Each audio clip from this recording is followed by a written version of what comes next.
Mayong gabi, Dabawenyos. Magandang gabi po sa lahat ng Pilipinong nakatutok sa atin ngayon. Ako po si Harvey Lanticse at ito ang Basta Dabawenyo.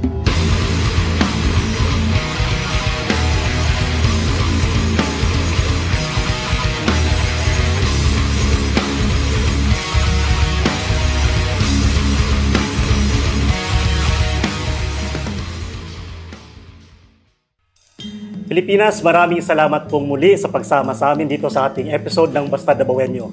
And allow me to introduce to you our guest for tonight. Mga suki na po natin dito sa programa. Una na dyan ang ating congressman mula sa 3rd District ng Davao City, Congressman Isidro Sid Ungab. Hi, good evening. Glad to be back, Harvey. Good evening sa lahat. Welcome back ko. Actually, hinahanap ka na ng ating mga viewers kung kailan ka ulit mag-guest. And isa ding suki ng ating programa, nagbabalik, former House Speaker, Congressman Bebot Alvarez. Maraming salamat. Magandang gabi bayan. Mayong gabi, Mindanao. Welcome back, Kong Bebot. And Pilipinas, isa sa mga iniudulo natin, tunay na maisog, former Executive Secretary, Attorney Vic Rodriguez. Magandang gabi, Harvey. Magandang gabi, Kong Sid. Magandang gabi, Speaker Bebot. At magandang gabi ho sa lahat ng taga-subaybay at sumusuporta sa Basta Dabawenyo. Yan, thank you very much. Attorney Vic, welcome back. Kong Bebot and Kong Sid. No, it's a reunion na naman natin dito. And marami tayong gustong pag-usapan. But naalala ko lang, since I mentioned Maisog, actually, we just celebrated, 1 year ng Maisog natin, ano? January 28 lang. Correct, oo. Nagsimula ang ating panawagan ng transparency and accountability. Isang taon na. And patuloy pa din na pinag-uusapan at patuloy pa din tayong nagsasalita hinggil sa mga issue sa ating bayan ngayon. At isa na nga dito, Attorney Vic and Kong, no? Itong budget pa din natin. Pinapatuloy pa din na pinag-uusapan ng taong bayan, lalo na po nung last January 27, I think when you filed the petition doon sa Supreme Court, Congressman Sid and Attorney Vic, to questioning the validity of the national budget. Although during the last episode, si Congressman Sid was able to give us an overview. Now, since you're here, Attorney Vic, please to remind our fellow Filipinos, why did we take such moves, sir? Bakit tayo narating ngayon sa Supreme Court?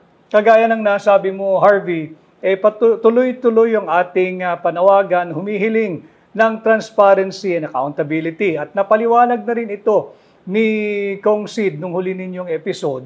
At hindi lamang yung mga blankong amount na consisting of 21 line items and 13 pages ang blanko na nagiging sentro ng ating petisyon. Nandun din, wag nating kakalimutan yung issue ng pagbibigay ng zero budget sa PhilHealth because that involves a question of constitutionality.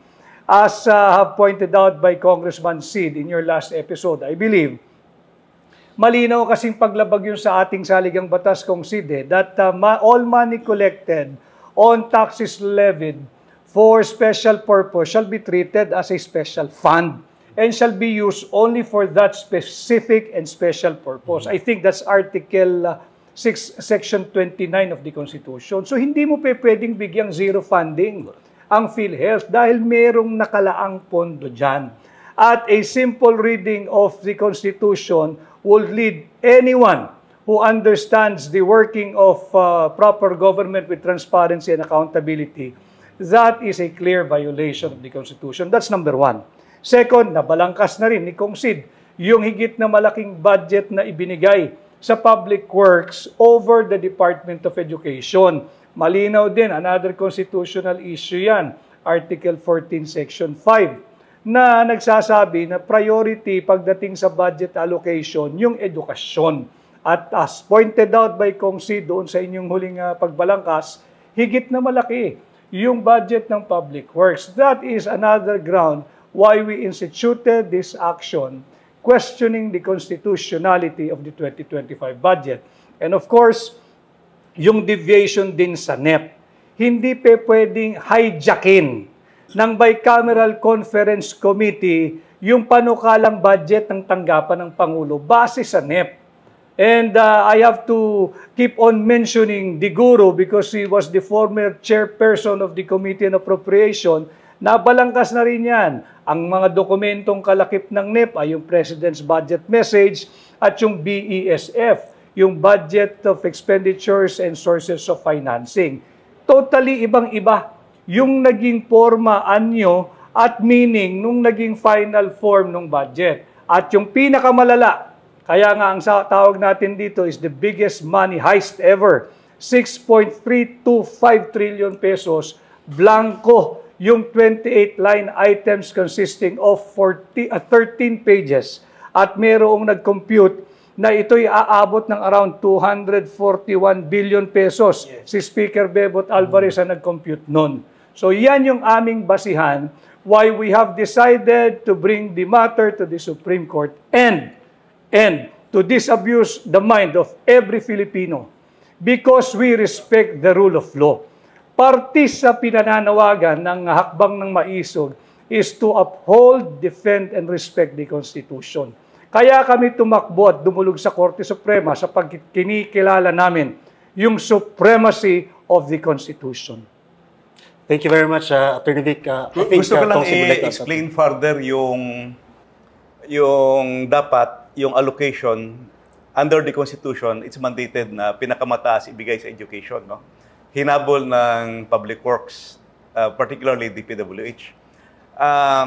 When the executive submitted the National Expenditure Program doon sa lower house, may kalakip yun na President's Message at saka Budget of Expenditure and Sources of Financing, BESF.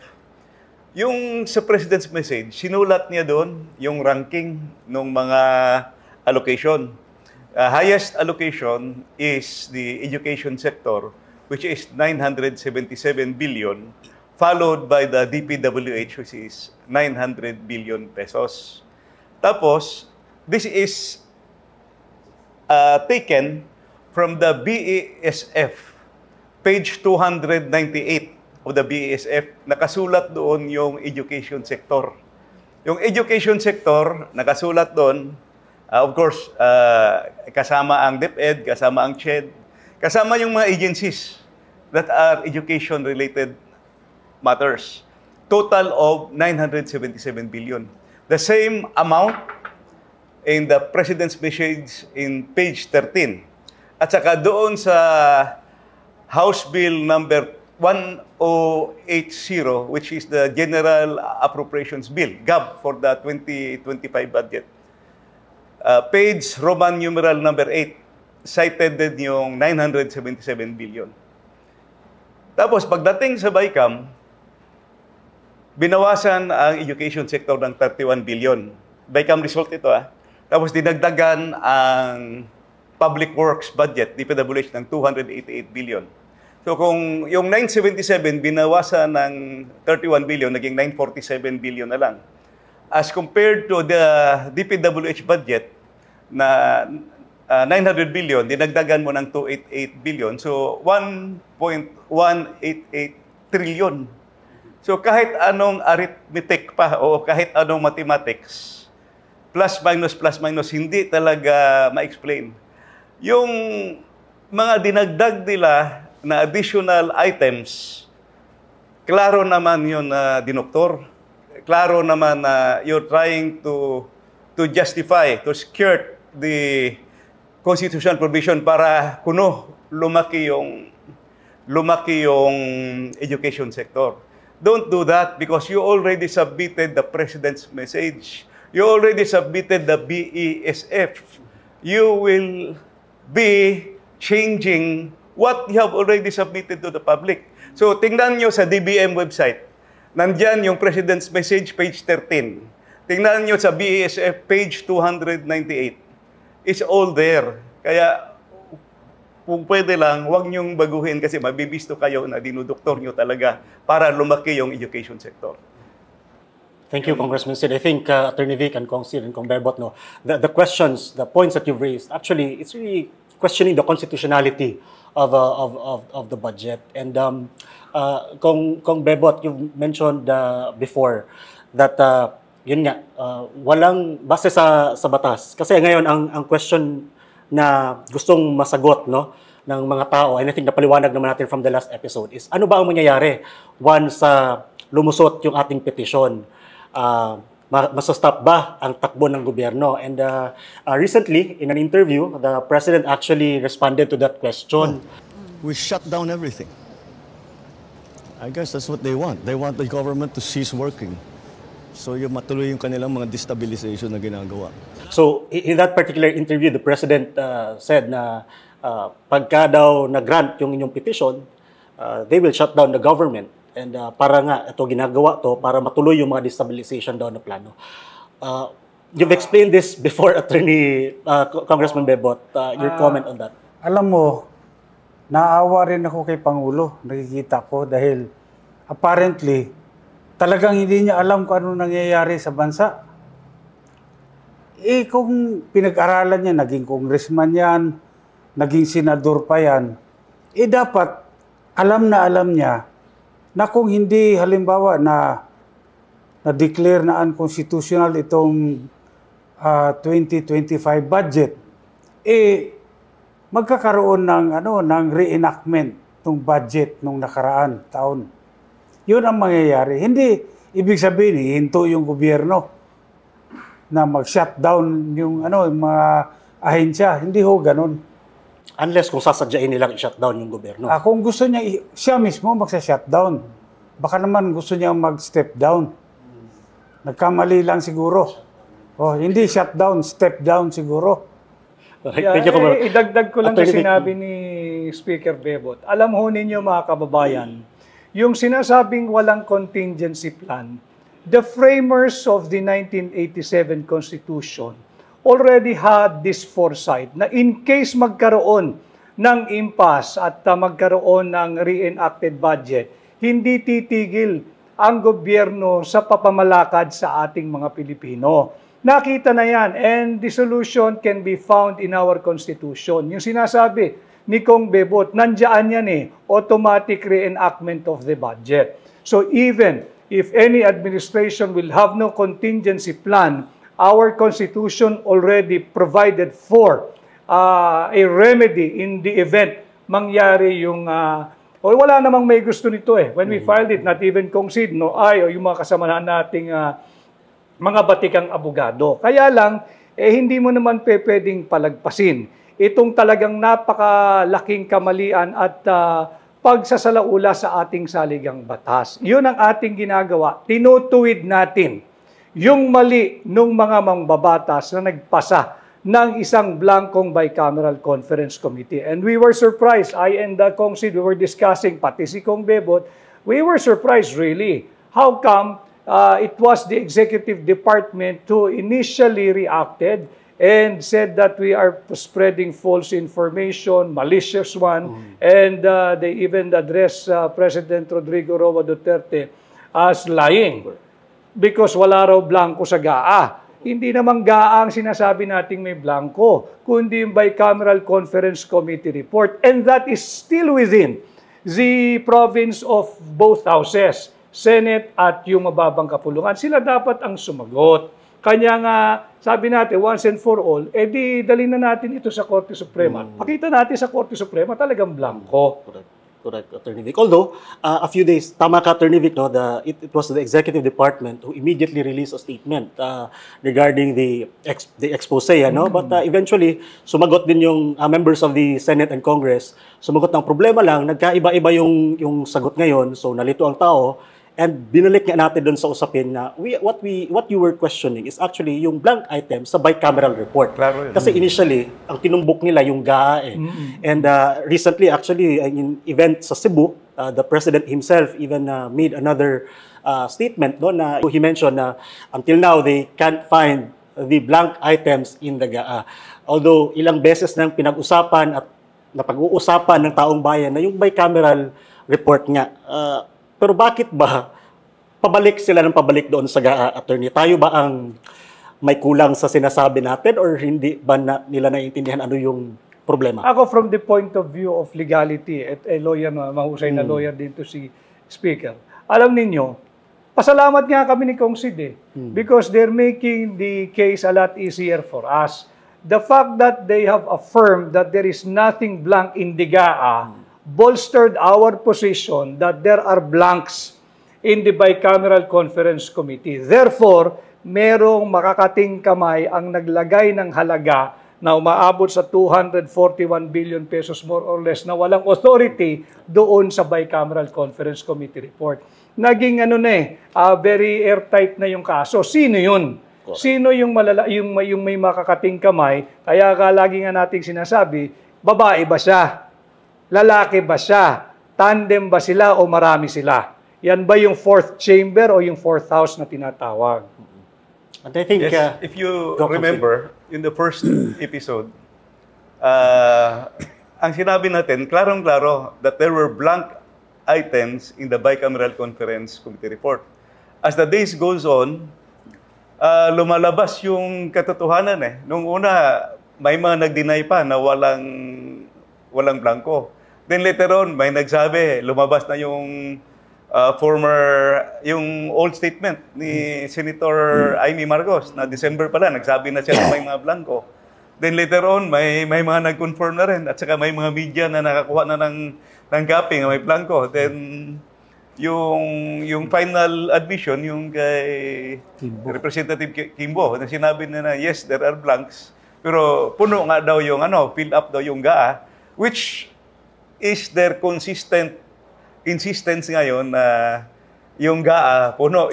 Walang problema, yes. But as I have said, as the days goes on, it's getting clearer now that may blanks, yung 28 blanks, yung Bicameral Conference Committee report, and filled up yung GAA. Now, remember that the 28 blanks in the Bicameral Conference Committee report were approved and signed by the members, and it was ratified by both houses of Congress, Senate at saka House. You cannot anymore change that kasi ratified na. Paano lumabas doon? Paano lumabas sa GAA or sa enrolled bill na meron ng figures when ang ratified version wala? So, it's getting clearer. Noon, medyo nalilito pa. Pero ngayon, lumalabas na talaga ang katotohanan. Yung sabi natin, yung first episode, the truth will out, as it always will. Ngayon, lumalabas talaga ang katotohanan. Correct, Congressman Sid, naalala ko lang itong sinabi ni Congressman Bebot during the last episode na yung minention mo, Kong, na yung sa printing, baka doon nagkaroon ng, ng paglagay ng changes. Pwede bang i-refresh mo sa amin yun na kasi ang gusto nilang ibalik palagi doon sa GAA. Kasi ang GAA, sabi nila, kumpleto. Kaya pinirmahan ng Pangulo. Kumpleto. Totoo naman, kumpleto yung GAA. Dahil nga, nilagyan na ng amount Nilagyan na ng mga projects na wala. Originally, wala yan sa BICAM report. At wala din doon sa inaprubahan sa plenary. So pagdala sa printing, doon na nila tinira yan sa printing. Printing of the enrolled bill. Of the enrolled bill. Yun na yung dinala din sa Malacanang for signature of the President. Kasi yun yung window, Kong, from the ratification, from the ratification of the BICAM report, yun yung gap bago dalhin sa Malacanang, yung GAA. Yes. Correct. Okay. Kong, thank you. Balikan ko lang, I think it's very important for fellow Filipinos, especially itong mga ordinaryong Pilipino, na maintindihan, Kong, especially Attorney Vic, itong sinasabi natin na reenactment ng bill kung sakali. In layman's term, pwede ba nating mapaintindi kung ano ibig sabihin pag sinabing reenactment ng budget? I will yield it to the two members of the House. Actually, yung reenacted budget na sa Constitution yun, na pag walang budget na mapasa yung Congress, the budget of the previous year will automatically reenact. Pero this means MOOE yan. So, MOOE yung reenact. Yun ang maganda, yung na-foresee ng framers of our Constitution, na just in case walang mapasang budget, hindi pwedeng mag-shutdown. Yung shutdown, it happened in the United States. Because in the United States, wala silang provision sa kanilang Constitution na hindi nakapagpasa ng budget ang Congress, mag-reenact yung previous budget. Sa US, they have to shut down kasi wala silang napasa. Walang pangsahod. Oh, wala. Walang pangsahod. Stop talaga sila. Yung sa atin, because of pwede mag-reenact, yung MOOE, automatic yun, lalabas yun bigla. So, sa madaling sabi, Congressman Sid, pagka lumusot yung petition na grant ng Supreme Court, hindi po titigil ang takbo ng gobyerno ng Pilipinas. Yes, klaro yun, klaro. Hindi titigil. Para maintindihan po. It's enshrined in our Constitution. Correct. Oo. Kasi kung ikaw, ordinaryong Pilipino o OFW ka, marinig mo yung mga katagang, we will shut down the government. I think, magka-create talaga siya ng Pangamba. ng worry, pangamba. Pangamba. Exactly. Oh, pangamba. Ng pangamba. So, at least dito, coming from both members of the House of Representatives and Attorney Vic, na hindi po totoo na titigil ang takbo ng gobyerno. May contingencies. The only thing you have to fear is fear itself. Yeah. Correct. And also, in connection doon sa napapag-usapan, there is also no truth doon sa sinasabing yung petisyon questioning the constitutionality of the 2025 budget is meant to destabilize the government. No, never. Because the fact that we went to the Supreme Court is a clear manifestation that we recognize that the Constitution is the fundamental and paramount law of the nation. We recognize the supremacy of the Constitution. Walang destabilizer na kikilala sa ating saligang batas. Walang destabilizer ang pupunta sa Korte Suprema para idulog ang kanilang hinaing. At yan, eksakto ang ginawa namin ni Kong Sid at kasama yung mga petitioner.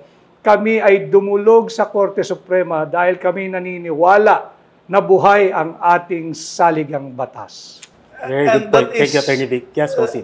The last and only recourse, because nagkamali ngayong Kongreso, then napirma na ng Presidente, the last and only recourse is to go to the Supreme Court. So we respect the rule of law. Oh, klaro yun. Because that's the last and only recourse, kukuha tayo ng ruling, adjudication ng Supreme Court. We request na i-unconstitutional kasi ang dami talagang nakitang mali. And now, sabi ko nga, as the days go on, ang dami nang nakakita. Now, is getting crystal clear that ang dami na nagsasabi, even former senators, former justice, na nagsabi na this is the most corrupt budget ever passed. At saka kung dalawang former Senate President na nagsalita, Yes. dalawang former Senate President ho, at dalawang former senators na fortunately for us, are aligned with the administration. Kasama nila ito, nagsasabi na talagang may mali dito sa Bicameral Conference Committee report. And I think it is also telling that a former Senate President ang nagsalita that this is the most corrupt budget that he has ever seen. That says a lot, really, no? And yun nga, talagang pinagpapasalamat natin because it all started here when you started that discussion. And now, more people and prominent figures in national politics are speaking up already. So, do you think, Attorney Vic and Congressman, may mga susunod pa na magpa-file ng petition based on this? On the reaction, what do you think? Ako, I hope. Kasi itong usaping nito, hindi lamang confined sa mga unang nag-file ng petition katulad namin ni Kong Sid. Lahat ng Pilipino dapat kasali sa usaping ito dahil pera nyo ito. At yung mga, of course, bashers will always be bashers and haters will be haters. But do not hate the messengers. Kagaya namin, kami ay tumutulong. Ang pananaw namin, ito ang ambag namin sa nation building. Ituwid yung napakamaling at maanumalyang pagkakamali. Magalit kayo kung sino yung nag-akda nitong tinuruan ako kanina ni Kong Bebot kung sino ang nag-akda nitong tinatawag natin sa ilalim ng Revised Penal Code na falsification of legislative document. Diyan kayo magalit, hindi sa amin. Amin yan tinutuwid yung pagkakamali Attorney, I think, matanong lang kasi ako, hindi ako abogado. Ano ba ang kailan ba natin i-expect na sasagot yung Supreme Court dyan? Kasi sa comment section din natin, maraming mga nagtatanong kung kailan natin hihintayin yung sagot ng Supreme Court, ano ba magiging next move. Marami ang nag-aabang sa magiging sagot ng Korte Suprema. Well, I hope they will find yung sense of urgency dahil budget ang pinag-uusapan dito at nakakatakot naman na gastusin yung pera at mapunta sa hindi dapat puntahan. At budget ito, marunong mag-budget yung ating mga miyembro ng Korte Suprema dahil I'm sure lahat ng dumaan sa Korte Suprema ni minsan ay hindi ho nagpasayan ng blankong panukalang budget kahit isang patlang. Walang blanko yan because they know even 1 centavo, pag nagblanko ka, delikado ka, makakasuhan ka. Tama ba ako, Speaker Bebot? Tama po yun. Oh. Dahil they're very familiar. Every year, nagpapas ng budget lahat eh. Alam nila, and I like to take this opportunity dahil nga, ultimo yung mga sangguniang barangay, mga kababayan, they know how to pass a legal and proper budget. Yung mga kaibigan nating municipal councilors, city councilors, provincial board members, even yung lagi kong halimbawa, yung ating mga kaibigang driver na miyembro ng Tricycle Operators Drivers Association, yung ating mga kaibigang miyembro at driver ng Jeepney Operators Drivers Association, mas maliit di hamak yung perang kanilang pinapangasiwanaan. Pero hindi ka pwedeng gumastos dyan ng blanco. Mag-aaway kayo ng mga miyembro mo. Sisingilin ka niyan. They will demand for transparency and accountability. Tama ka dyan, Attorney Vic. Actually, kahit tayo nga, we are very meticulous sometimes, even sa minutes lang ng meeting, yung mga question or hindi sakto na mga phrases doon and wordings. And I remember your story, Congressman Sid, when you were going around the city, na some barangay officials actually mentioned to you na even sa kanilang level, Yes, yung mga barangay officials, nung nagbi-meeting kami, sinasabi talaga nila nga, sir, kami nga, mga magbarangay budget kami, grabe ang hearing, grabe yung committee report namin, iniisa-isa pa namin, to the last centavo. Alam mo, yun yung sa barangay. Yung latest feedback ko naman, I used to be in the banking sector before I joined politics. Yung mga kasama ko nung araw ng mga banker na nagko-communicate sa akin ngayon kasi most of them are assisting, yung mga may malasakit sa bayan, they are assisting small co-ops, small, medium cooperatives. Napag-uusapan na rin sa mga kooperatiba kasi the cooperatives are very strict with their budget because they are talking of co-op members' money. They have depositors, co-op depositors money. Ito, taxpayers money. Dapat extra careful tayo. Hindi pwedeng blanco diyan. correct. And for sure, Congressman Bebot, you've also had this experience shared with you from your constituents. Oo. Kaya lang, alam mo, worried ako. Dahil sa nangyayaring ito, napapanood na maraming tao. Ano? Huwag nyo lang gayahin na maggawa rin kayo ng bycam dyan sa Na blanco. Actually, that's a dyan good sa point. barangay, mag-bycam pa kayo. Sa munisipyo, mag-bycam kayo, di ba? Pwede palang blanco. Tapos gagawin blanco. Bad example. It's like also, if I may interject, Go ahead, Attorney. para kung kayong bumili ng isang property, hindi kayo papayag na i-issuehan kayo ng titulong blanco. Kahit original yung titulo ninyo, pag blanco, hindi ka papayag. Paano mo lalagyan ng muhon yung ari-arian mo? Paano mo malalaman yung meets and bounds, yung technical description ng property mo? So kahit authentic yung titulong kinuha mo, pag blanco, isosoli mo yun sa developer o yung nagbenta sa iyo ng property because you will not take a blank TCT or condominium certificate of title. You will always demand for the technical description. Tama. Yes, Kung Bebot, ano idadagdag ka? Kung? Wala, naalala ko lang. Yung sinasabi ni Attorney Vic na blanco nga yung titulo. Sabi ko, putya, baka mamaya pati marriage certificate blanco rin. Pero original. Maganda. No, ikaw na mag-fill up. So yun nga, no, maraming nag-aabang talaga, Attorney and Congressman Sid, on the development of this particular petition. And we hope that people will continue to talk about this particular matter. So from this day moving forward, Attorney Vic, what can we expect from you and Kong Sid? Ano ba mga next steps natin? Do we continue to educate while waiting for the resolution or the discussion dito from the Supreme Court? Congressman Sid. Of course, nandun yung ating official arguments, yung ating data, yung figures na pinadala. In the meantime, it's really good to have the people informed, to keep the people informed. Because this is your money. Yun na every day, whatever we do, kada galaw natin, sasakay ka ng tricycle, bibili ka ng mantika, bibili ka ng asukal, punta ka sa grocery, bubuhos ka ng gasolina, you are paying VAT kada galaw. So, every movement mo, nagbabayad ka ng taxes.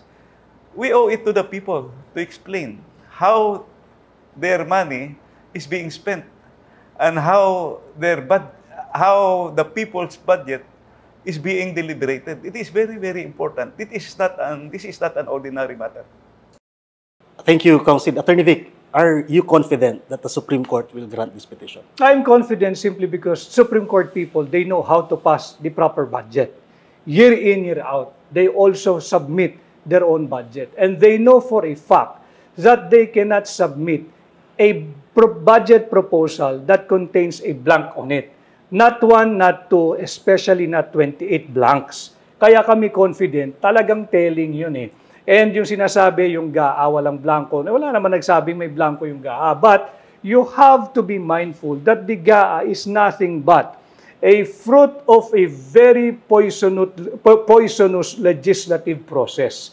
Yun yung ating sinusubukang gamutin sa tulong ng korte. And we will leave it to the court how they will appreciate it. But as to the level of confidence, I am confident simply because Supreme Court justices, the court administrator, they know how to pass the proper budget and they defend their budget too. Correct. Thank you very much, Attorney Vic. Yes, Congressman. No, in addition to sinasabi ni Attorney Vic, kung confident na aaktuhan ng Supreme Court, sa tingin ko naman, kung merits lang yung titignan doon sa kaso, medyo papasa rin talaga. At sa tingin ko rin, dahil nga ito ay napag-uusapan na ng maraming tao, dadami pa rin ang magpa-file ng action, legal action, sa korte. Will that be helpful, Congressman Bebot? Yes, oo. Dahil makikita ng Supreme Court na may demand ng hustisya. Hindi lang sa isang grupo, kundi sa maraming tao. Congressman, Attorney, balikan ko lang ito kasi napag-uusapan eh. I think parating na may mention, so gusto din natin na maintindihan din ulit ng ating mga kababayan. Ano ba itong tinatawag nating enrolled bill? And nakatanggap na po ba kayo ng copy or nakita nyo na ba yung copy ng enrolled bill na ito? Yes, Congressman Sid. actually, yung enrolled bill is the product of the Bicameral Conference Committee report. Sa mga experience na sa budgeting, meron kaming tinatawag na faithful copy. Dalawa ang faithful copy yan eh. Faithful copy from NEP to GAB. Kinukopya lang yan eh. Halos Xerox copy yung ano yung gipropose ng executive, gawin mong GAB, kinukopya yon, faithful copy. Oh. Another faithful copy is from BICAM report. Kung ano yung BICAM report, yun talaga ang i-reflect mo doon sa enrolled bill. I think Daan ka muna ng plenary. yes. Oh, after kasi ratified mo na. Ratified. After na ratified ng plenary, papasok yun sa enrolled bill. Yung enrolled bill na yan, yun yung papadala na sa pipirmahan. O magpapabalakan yan, papirmahan, then yun na yung gagawing GAA. Correct. So, I think you've raised this question already before, Congressman Sid. May copy na ba kayo? Nakita niyo na ba yung buong enrolled bill? Actually, I heard na from the Senate na humihingi, from the House may humihingi. Parang hindi pa talaga nakakuha ng kopya ng enrolled bill. Yung binigay sa kanila yung BICAM report. Okay. But from previous experience nyo dyan sa Congress, how soon ba na lalabas itong copy ng enrolled bill? Is it easily available to the members of the, Alam mo, of the Congress? Kung wala namang problema, walang tinatago, available ka agad yan eh.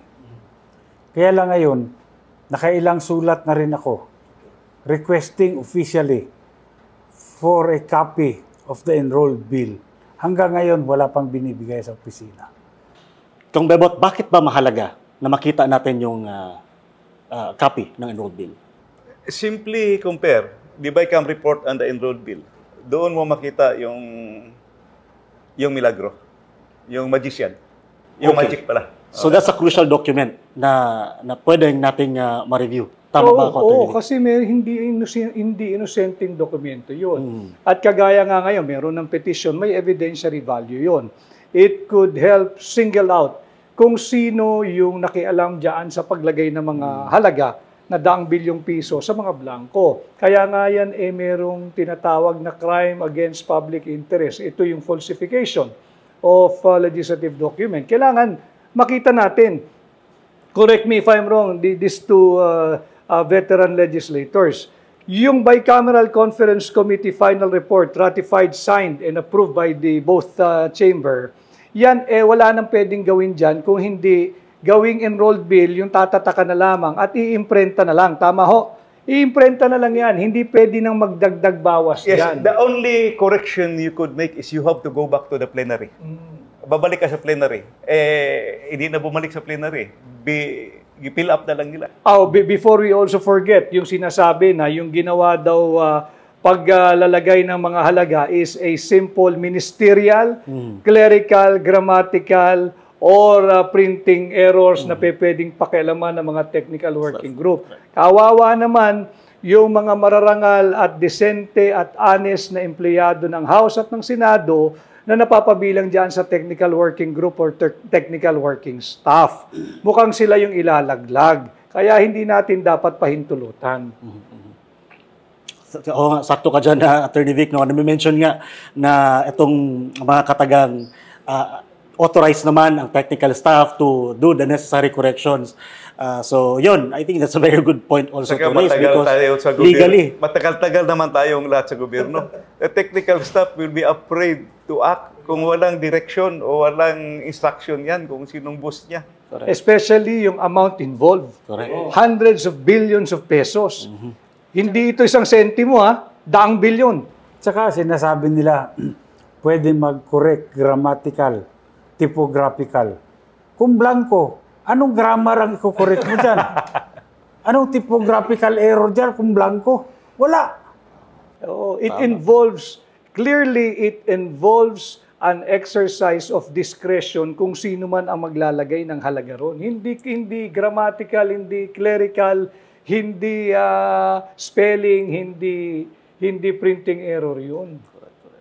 Yun nga, tayo nga, maalala ko lang yung experience. Nagkakagulo nga tayo pag, alam mo yun, may discrepancy sa amount ng GCash natin na wala bigla yung mga amount. How much more? Oo. That was a national fiasco, no? Nung nagka-error yung GCash. How much more? Ito, national budget.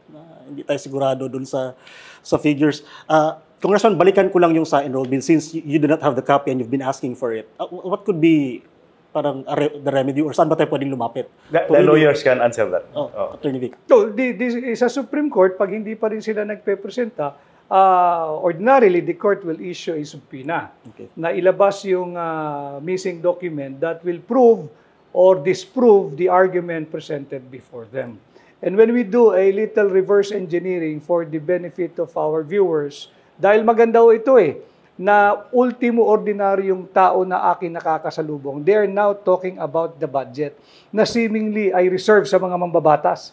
Ating pag-usapan yan, malalim yan. Iwan natin yan sa mga senador at kongresista. But ngayon, mulat ang tao at naiangat natin yung level ng diskurso, pinag-uusapan na yung budget. And I think we are duty-bound to try to simplify as much as possible yung usaping budget na ito dahil involved na ang kahit na sinong Pilipino, nakakaintindi ka man ng budgeting o ordinaryo ka man.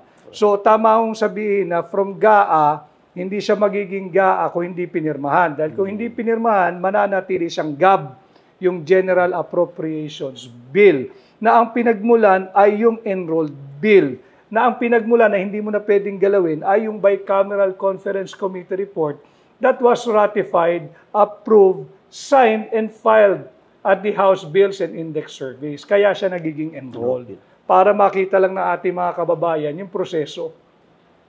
Yes, Congressman Sid. May gusto kayo dagdag? Ikaw, Mebot. Nag-iisip ako dahil meron nang naglabas ng mga depensa, no? Iba't iba. Meron nagsasabi, nagbabanggit ng Enrolled Bill Doctrine. Ngayon, para ma-invoke mo yung Enrolled Bill Doctrine, siguro kailangan tignan natin yung enrolled bill. Wala eh. Ayaw nilang ilabas. So paano mo ngayon malalaman na ito yung enrolled bill? Gusto lang nating linawin, no? Baka ma-confuse yung mga kakatune in lang. Ang may blankong items pa din, yung bicameral report na kino-question natin. Pero napag-usapan lang natin itong enrolled bill, kung bakit ito mahalaga, dahil ika nga ni Kong Sid, once we have that copy, we can validate kung may nangyari ngang pagbabago sa figures from BICAM report to the enrolled bill. Okay. Para klaro yun. Ang Pilipinas, we will, picking up from the point ni Attorney Vic, no, may question tayo eh.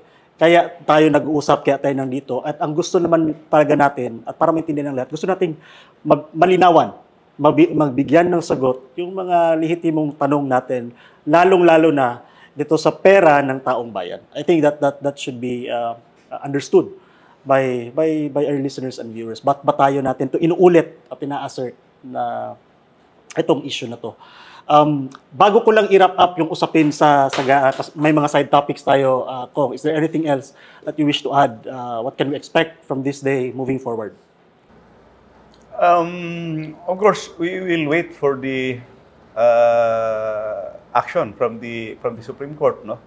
But in the meantime, we will keep the people informed kung whatever updates that we have. It's very good that former Speaker Bebot here already wrote the House requesting for that copy of that enrolled bill. As a former Speaker, I think dapat pakinggan siya. Please let us know, Kong, and then we'll be happy to discuss that here. Pag meron. But that's a public document naman, Kong, di ba? Oo, public document. So yeah, we look forward to seeing that copy also. No, Attorney Vic. Yeah, basta tuloy-tuloy lang tayo sapagkat sinabi nga ni Pangulong Duterte nung una nating itong inilahad, I think that was January 18, na obligasyon ng bawat Pilipino na makakakita nung nakita initially ni Congressman Sid Ungab na ipagbigay alam sa sambayan ng Pilipino na ganito ang ginagawang pagsasalaula sa proseso ng pagpasa ng budget at hindi pagkilala sa ating saligang batas at hindi ito nararapat. At isang malaking kasalanan na nakita mo na, hindi ka nagsalita at nagmimistulang wala kang nakita at wala kang naririnig. Kaya tayo umabot dito sapagkat ito ay isang lehitimong usaping panlipunan na dapat pinag-uusapan at dapat talaga ay may katumbas na transparency and accountability. Again, ang involved ho rito ay 6.325 trillion pesos na pera ng bawat Pilipino. Thank you, Attorney Vic, Congressman Sid and Congressman Bebot. Balikan ko lang, naalala ko lang, baka gusto nyo magbigay ng komento or clarification, Congressman Sid. Ito nga, one member of, I think, the Young Guns ng House of the Representatives actually made a statement na ito ngang expose na to, itong pag-question natin sa constitutionality, no, ng GAA, is just a deliberate effort to mislead the public and manipulate the budget process to bring back the 2 billion fund previously allocated to the Office of the Vice President.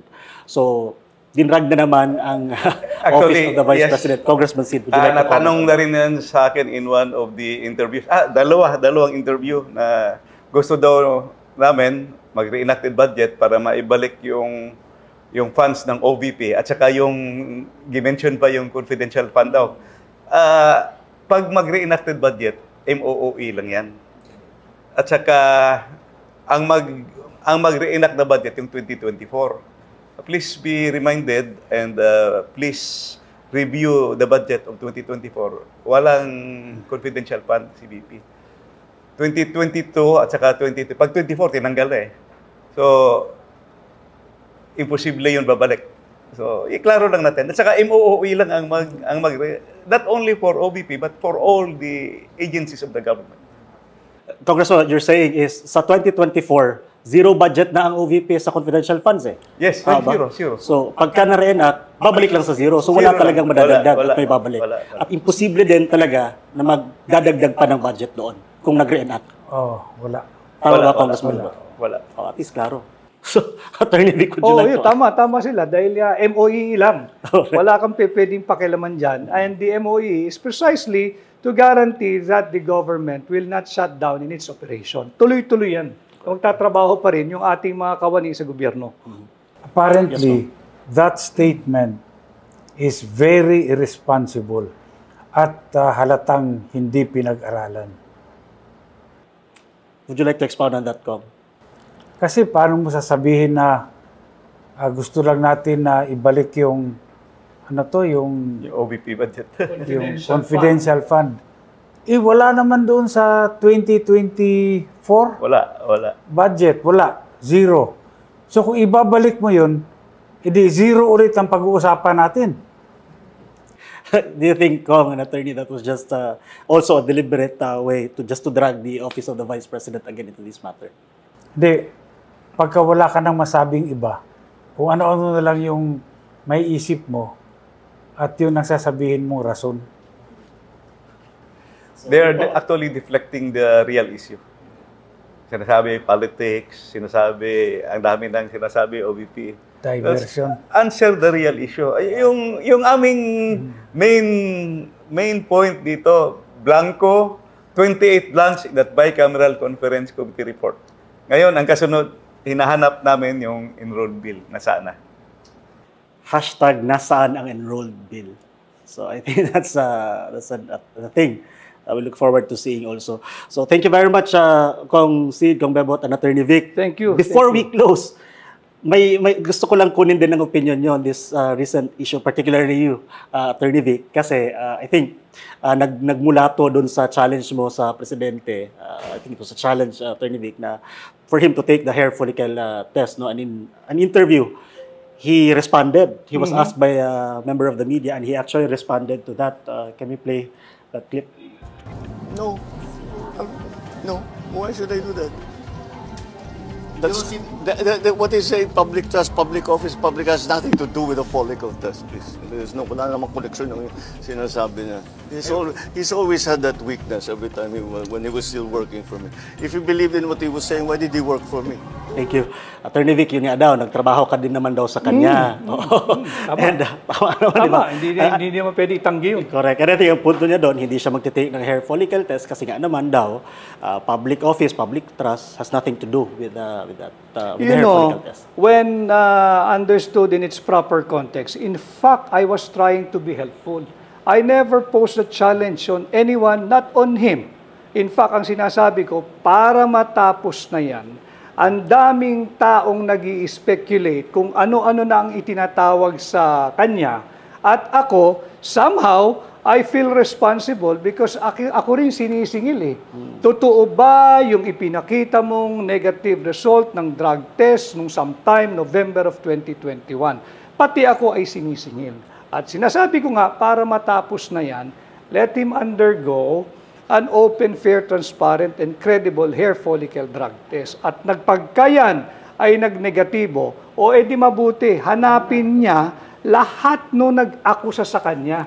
At sabi ko nga, a little bit brutal, sampalin niya. Kasi he was maligned. O ito, negative test ko. Ito yan, manahimik na kayo. Ngayon, kung iba naman ang resulta, we're not about to condemn anyone. Dahil lahat naman ng na-involved dyan ay biktima. Hindi natin para kondinahin at hindi para sa husgahan. Yun ang tamang konteksto dyan. But he said he will not, he's not willing to take that type of examination, so that's his decision. Thank you, Attorney Vic. Congressman Sid and Congressman Bebot, would you like to comment on that as well? Well, I agree with Attorney Vic. Para ma-stop na yung istorya, just do the test. Kasi kung habang hindi ka magpa-drug test nga, lumalaki pa rin yung istorya hanggang ngayon. It will never die. Do you agree with that, Kong Bebot? Kung naman naghahanap si Pangulo ng kasama, ako, pwede ako sumama dyan, magpa-hair follicle ako. Ikaw, Kong Sid, ha? Huwag na ako, manipis na yan. Hindi ko tapos ka na yung Huwag na ganda ako, before. huwag na ako. Ako, white lang hair ko. Ganap kayo, makapal-kapal ang buhok. Well, anyway, that's something that I would like to, very interesting din. Okay, I think that that ends our discussion for tonight. Unless there are other topics that you wish to discuss, or Attorney Vic. Ako'y wala. I just take it as part of our duty as Filipinos to help enlighten and educate our countrymen on the real issues that must be discussed by each and every Filipino. Mataas man ang iyong sa estado sa lipunan o ordinaryong tao ka, pag-usaping budget, lahat tayo ay kasali dahil bukod sa pera ng Pilipino na nagmumula sa buwis, yung deficit dyan, yung kakulangan, ay inuutang. At pag yan ay inutang, lahat tayo ay magbabayad dyan. Kaya dapat sa usaping budget, lahat tayo ay kasali, lahat tayo ay may pakialam. Thank you, Attorney Vic. Congressman Bebot. Ako, sang-ayon ako dun sa sinabi ni Attorney Vic. Talagang kasi lahat tayo dyan. Bawat kilos mo, magbubuwis ka eh. Bibili ka sa grocery, bibili ka kung saan. May kasamang VAT yan. Congressman Sid, your message to our fellow Filipinos watching. Yung budget kasi, yan ang dapat yung financial interpretation ng mga dreams mo, mga plano mo. Gusto mo maging highly developed country, ilagay mo dyan, mag-increase.